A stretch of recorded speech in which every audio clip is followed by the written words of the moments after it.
All right, so this video is going to serve to kind of let you know what's going to happen with this part. I'm going to carry you through OP1 in this video.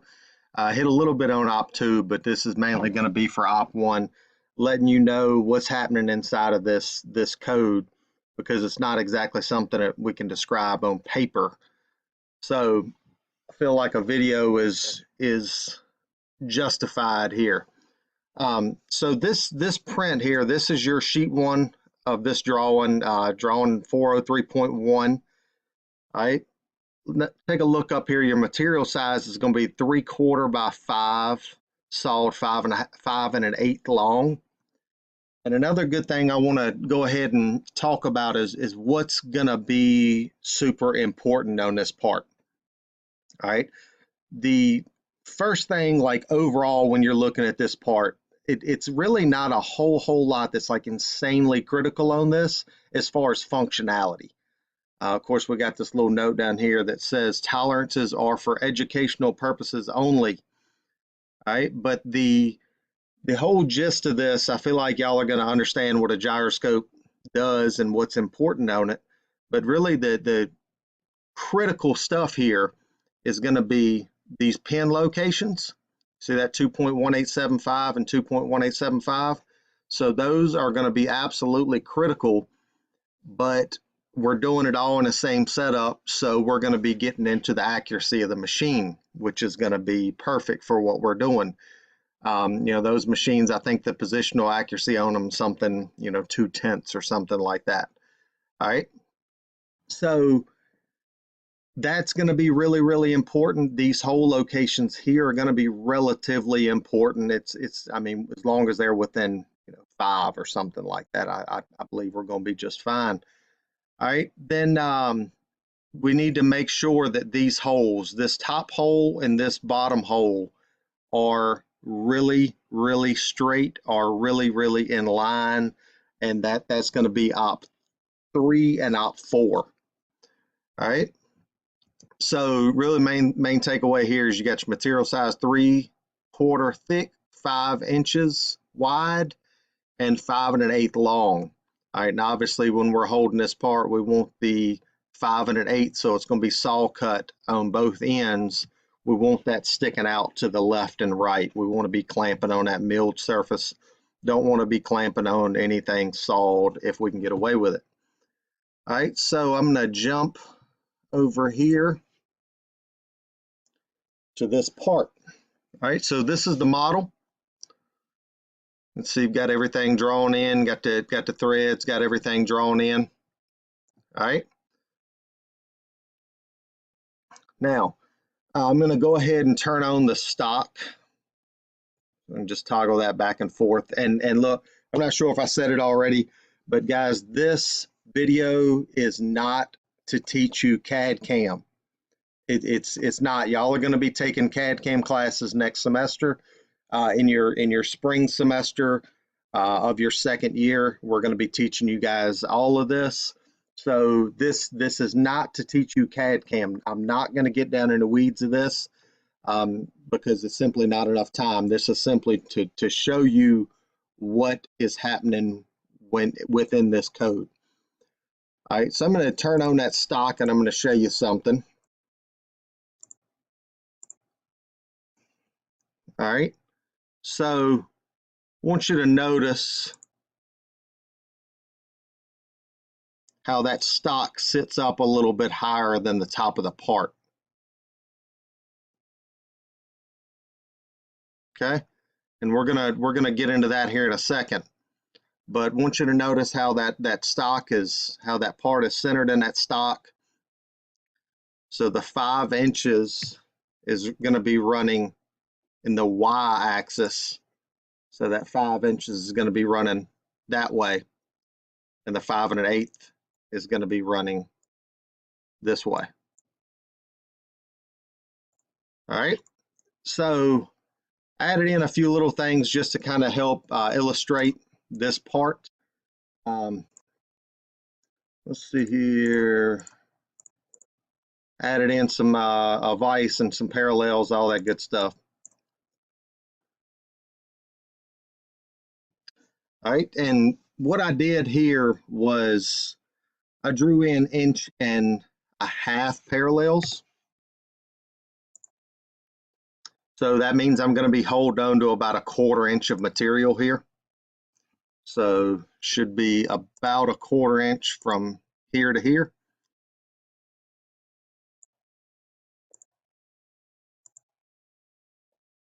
So we've got 220 thousandths. So yeah, 30 thousandths shy of 1/4 inch. So that's going to make sure that we've got enough part sticking up out of the top of the vise. We are not machining all the way down. So don't confuse that. We're not machining all the way down just yet. That'll make sense here in a second. All right, so that's how the part's going to be sitting in there. One more note that's worth mentioning right now is we're going to be drilling all the way through this part. All right, so you need to make sure that you've got something that is going to keep these parallels from moving under here. If you want to slide, you know, I use spring steel a lot, maybe a little block of aluminum or something in there to keep those parallels from working around in there and getting hit by one of those drills or the tap or the reamers or something. But make sure that you've got something in there to keep those parallels squished up against those jaws. Okay. All right. So let's jump right into the cam. Okay. Now, I made mention earlier, and all this stuff is in your setup sheets as well. So make sure that you read those setup sheets really, really well. But let's go ahead and look at, well, let me do it. Come on now, there it is. So I want you to notice where that offset's coming from. In your setup sheet, it says that your G54 will be set in the center of the stock in both the X and Y and roughly 10 thousandths below the top of the stock in the Z. All right, so we're doing that because we want to make sure that that face is going to clean up. We don't want stock finish showing on any of those surfaces. We want to make sure that that face mill is going to come down and clean it up because we're facing to Z0. All right. One other thing that's worth mentioning right here is I'm going to go ahead and select all these and show you. If you notice, all the drills go down, and those little lines, that's just tool path. That's just where the end mills are going to go. That'll make a little more sense here in a second. We do have one cut that's coming down deep, but that's in the dead center. We don't have to worry about hitting anything as long as you've got your parallel separators in there. All right. So we're not coming all the way down, but the drills and reamers and taps and all that stuff are. All right. So I'm going to go ahead and run this thing through. Get a little bit of a isometric view here.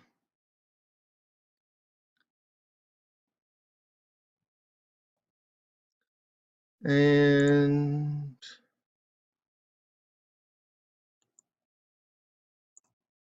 so the first thing that's going to happen, your tool one, that's going to be your face mill coming in.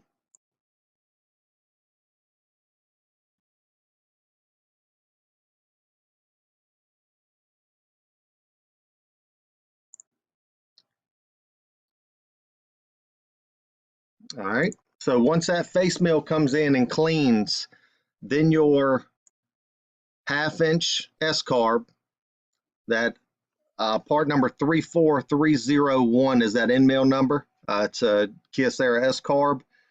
That end mill is going to come in and do an adaptive rough. That's going to come in and that is going to hog material out and simply get material out of the way.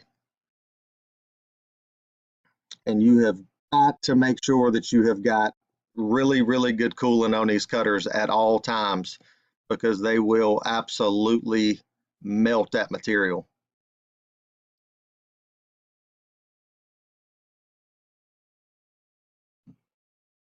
All right, so it walks around the outside of it first, and then it goes to the inside. And notice that that helix, those end mills are not made to just plunge straight down into material.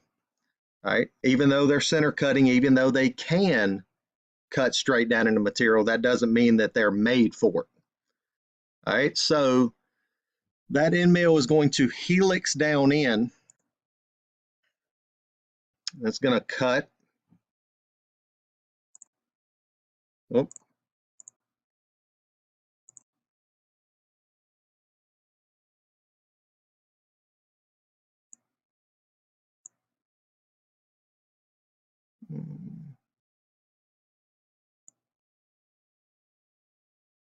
All right, so after it roughs there, I'm gonna fix that.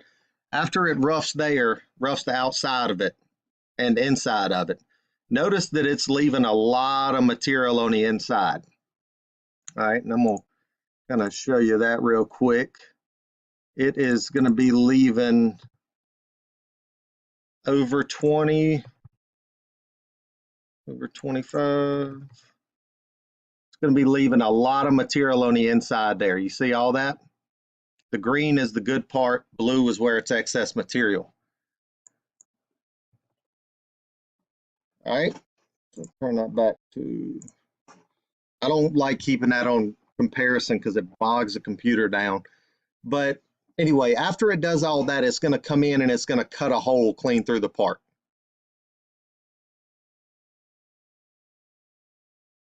And that is an arbitrary diameter. I'm not concerned about that diameter in any way, shape, or form.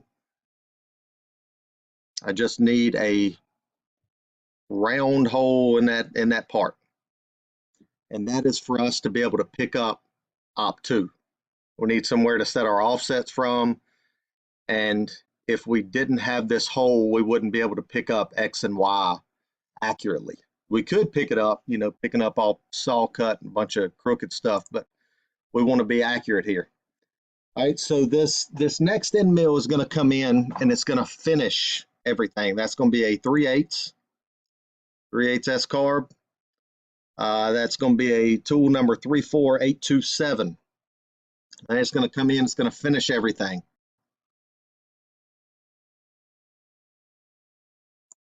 And that line may be throwing you off. That's actually the chamfer.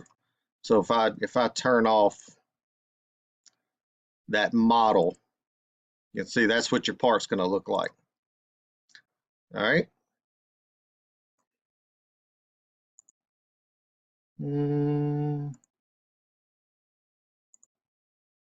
Leave all that stuff alone. All right, so it's gonna finish that perimeter.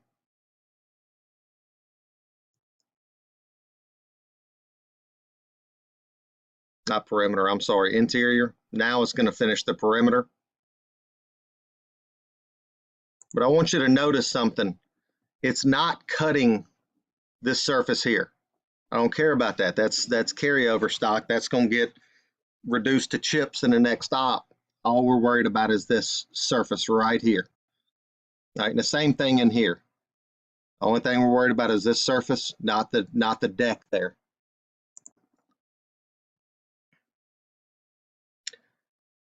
And if I remember correctly, I'm doing a flex pass here. Doing, I think, 2 flex passes. All right. So now it's going to come in and finish up that hole. And that hole, again, the only reason that hole exists is for you to be able to pick up OP2. And you'll be sweeping in OP2 with a coax indicator. Okay.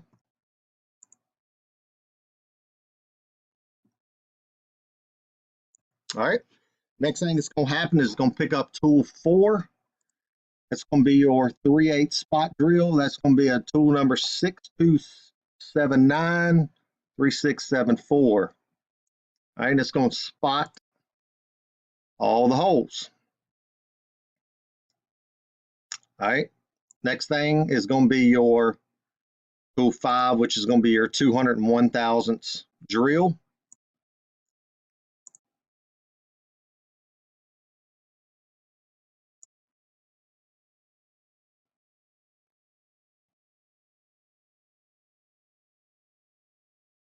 All right, and I want you to notice,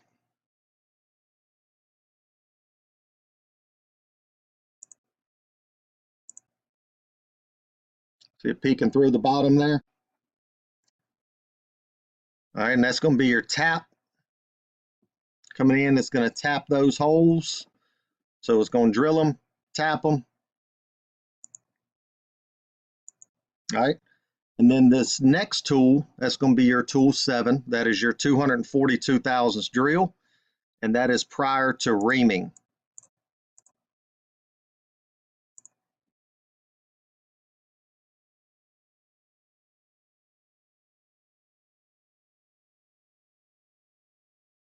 All right, and there's your reamer. Well, happened a little fast for me there. Actually, no, it didn't.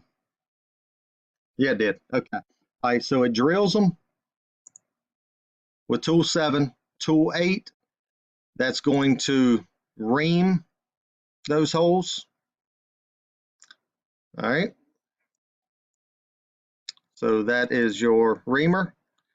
And the next thing, it's going to come in and it's going to deburr all these hole locations. So I'm going to try to dial this speed way back so you can see what's happening here. So it's going to put a nice little chamfer all the way around. Let's see where the next location it goes.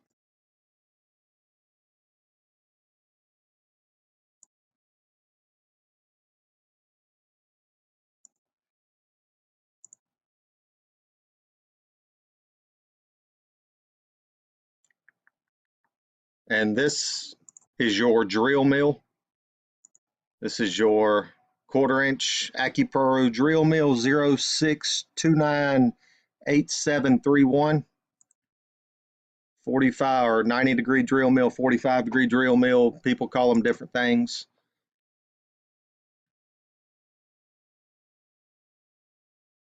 There you go. It's going to come in, put you a nice little chamfer on there.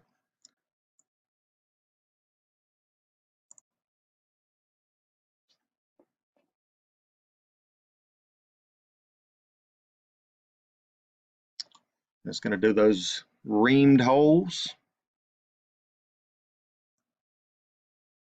All right. And then the next thing it's going to do is I've got written right here, chamfer to net. So it's going to chamfer everything to the finished size. And it's going to do that in a couple of passes because that's a pretty big chamfer.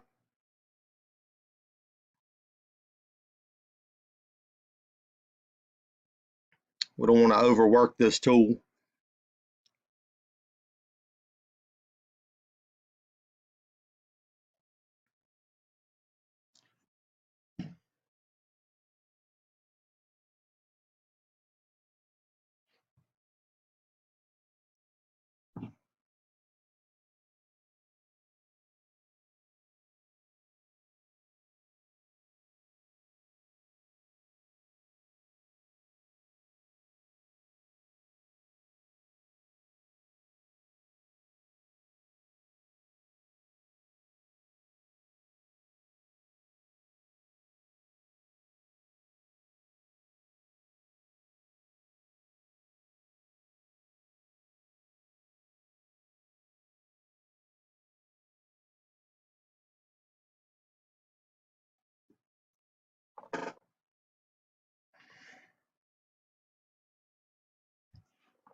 All right, and it jumped ahead to the next stop.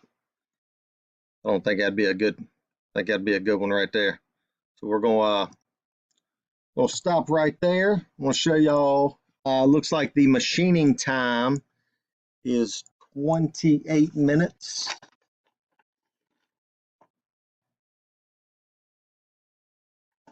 It's 28 minutes for all ops. Let me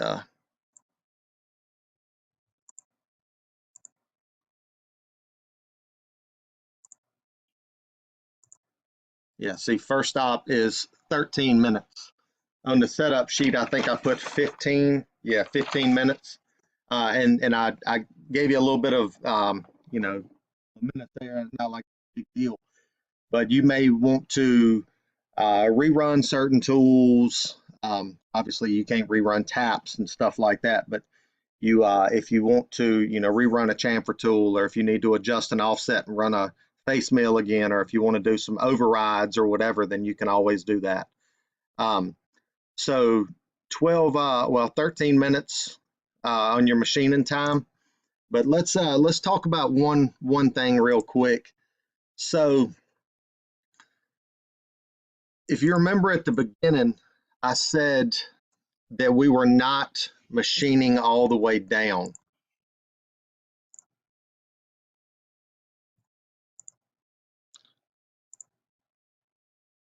Said we were machining just down like that, you see?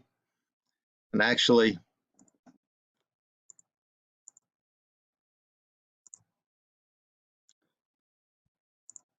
looks like we are going 375 thousandths deep from the top of that model.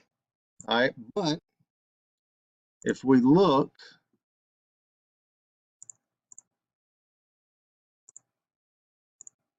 that part is 5/8 thick. So if we look at this, then we're obviously going to have a blend line there. All right, but we're not going to do that. We're not carrying this surface to net in the first op. All right, so we are only removing material so that we can get at this chamfer and so that we can punch these holes in here. That's the only reason we're cutting any of those surfaces. All right, so if you look, when I finish this, I'm here. All right, I'm leaving 20 thousandths radial on all these surfaces.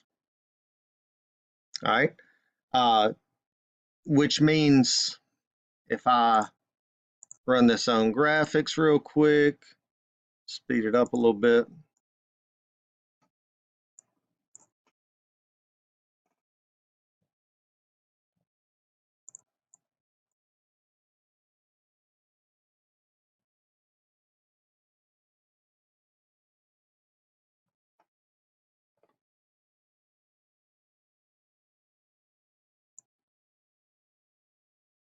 All right, so if I do this comparison, if I use this comparison tool and I set this to about 10, right, you see how all these surfaces here are showing green, which means that that surface as machined is within 10 thousandths of the target. So within 10 thousandths of the target model. All right, and see there it is without all that other stuff attached. So you can, and the reason it looks weird is because you've got a model over top of your simulation. So you kind of got two different things occupying the same space right now. So it makes it kind of cloudy. But if you turn off that model, well, now you can look at that. All right. All right. So tapped holes always look weird. It's just kind of how it is. So they're always going to look red because it's showing, hey, it's out of tolerance. But if I change this to like 100 thousandths or something, you see it's saying, yeah, it's within 100 thousandths. All right, but if we set it to like 5, obviously it looks weird. But let's concentrate on this. This is what we're really here to talk about. So if I set this to 20, set it to 21. You see how it's starting to poke through? If I change that to 22, all right. Who knows, if I change it to 25, it should be all green. So it's saying, yes, as you machine this, this is perfect. All right. So what I did is I left material on this surface and on this surface. So what's going to happen is when you are doing the second op, that's when you're going to carry all that stuff to net. All right, and your second op,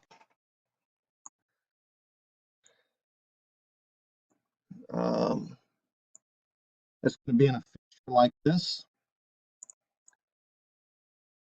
All right, so there's your pins, how everything's going to be located. So you're going to be putting your part onto this fixture, and you're going to be securing it with some 1/4 20 socket head cap screws there. 1/4 20 socket head cap screws, 1 1/4 inch under the head. All right, so those screws are going to protrude up and attach right there.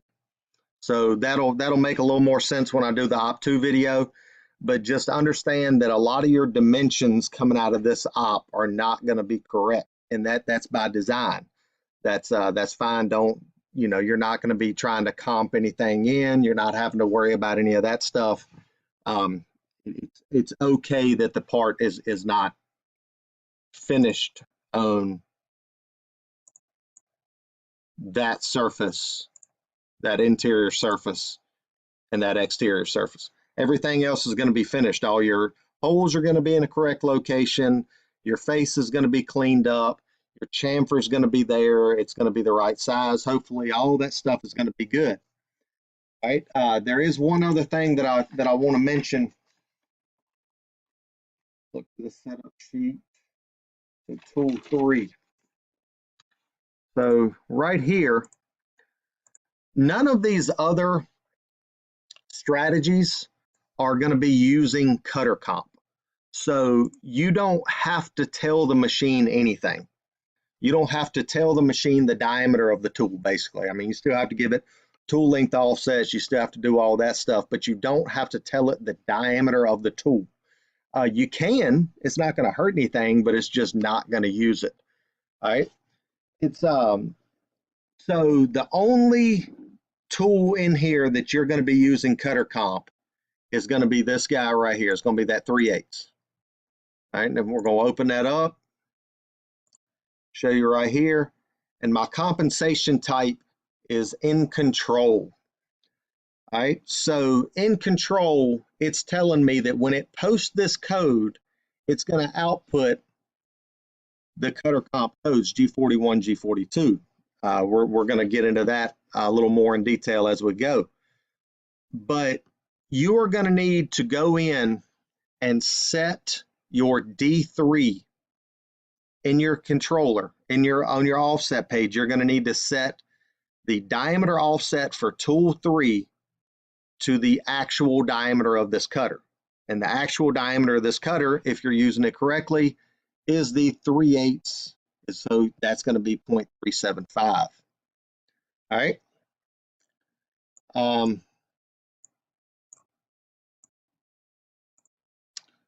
Now, trying to think of any other hiccups that you could come across before you break your setup. So after you run this job, before you break your setup, you want to go to the crib and get yourself preferably a go no-go gauge, but a bolt will do just fine for what we're doing here. But you want to check these threads, make sure that they go deep enough. Right? Now, if they don't go deep enough, you can always hand tap it a little bit deeper. But anyway, it's so you want to make sure that they are deep enough. Now look, if they're not, you can't rerun a tapping cycle. All right. Your instructor will talk about that. You cannot rerun a tapping cycle, but you can rerun the other stuff if you needed to. All right. And then go to the crib, get you a 250 thousandths dowel pin, and make sure that they slip fit into these holes. You don't want a whole lot of resistance for those pins going into those reamed holes.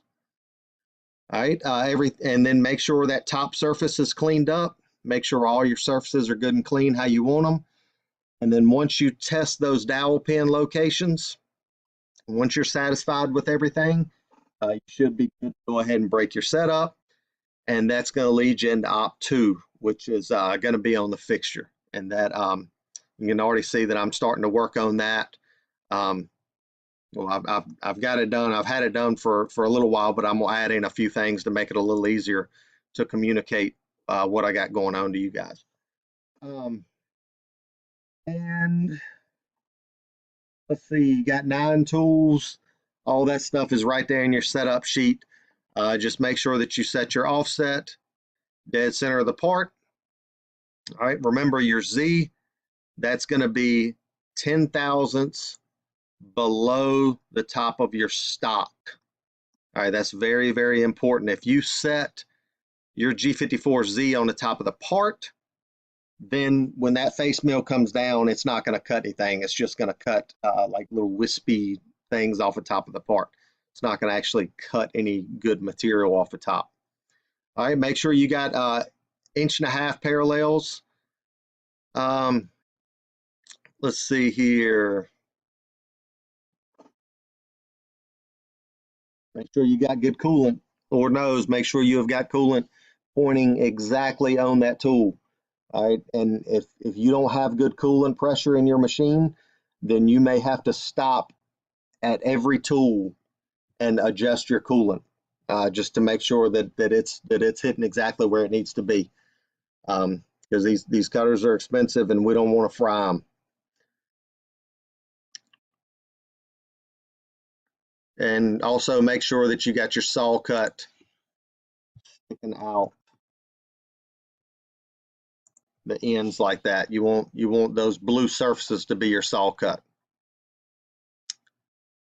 I think that just about does it. I can't think of anything else that needs to be discussed for OP1. Hopefully this was helpful. If it sucked, then let me know. If it was good, let me know. I want to get better at this.